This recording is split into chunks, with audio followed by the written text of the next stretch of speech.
സദാചാര ഗുണ്ടായസം കാട്ടി കോഴിക്കോട് ഹോട്ടൽ അടിച്ച് തകർത്ത സംഭവത്തിൽ യുവമോർച്ച പ്രവർത്തകൻ അറസ്റ്റിൽ. യുവമോർച്ച നടക്കാവ് മണ്ഡലം പ്രസിഡന്റ് നിവേദിനെയാണ് പോലീസ് അറസ്റ്റ് ചെയ്തത്.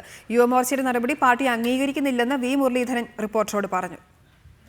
സദാചാര പോലീസ് ചമഞ്ഞ് യുവമോർച്ച പ്രവർത്തകർ കോഴിക്കോട് ഡൗൺ ടൗൺ റെസ്റ്റോറന്റ് അടിച്ചു തകർത്ത സംഭവത്തിൽ ഉൾപ്പെട്ട പ്രതിയെ പുലർച്ചെയാണ് നടക്കാവ് പോലീസ് അറസ്റ്റ് ചെയ്തത്. യുവമോർച്ച മണ്ഡലം പ്രസിഡന്റ് നിവേദിനെ വീട്ടിൽ നിന്നും അന്വേഷണ സംഘം കസ്റ്റഡിയിലെടുക്കുകയായിരുന്നു.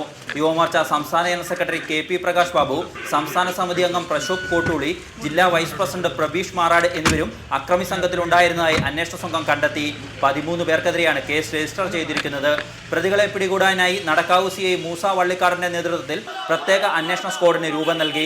അതിനിടെ യുവമോർച്ചയുടെ അക്രമം തെറ്റായ നടപടിയാണെന്ന് BJP സംസ്ഥാന പ്രസിഡന്റ് വി മുരളീധരൻ പ്രതികരിച്ചു. BJPയുടെ ഉത്തരവാദപ്പെട്ട ആരെങ്കിലും അതിൽ ഉൾപ്പെട്ടിട്ടുണ്ട് എന്ന് വ്യക്തമായിട്ട് ബോധ്യമായി കഴിഞ്ഞാൽ തീർച്ചയായിട്ടും അവരോട് ഇത്തരത്തിലുള്ള നടപടികളിൽ ഭാരതീയ ജനതാ പാർട്ടിക്കുള്ള അതൃപ്തി അറിയിക്കും.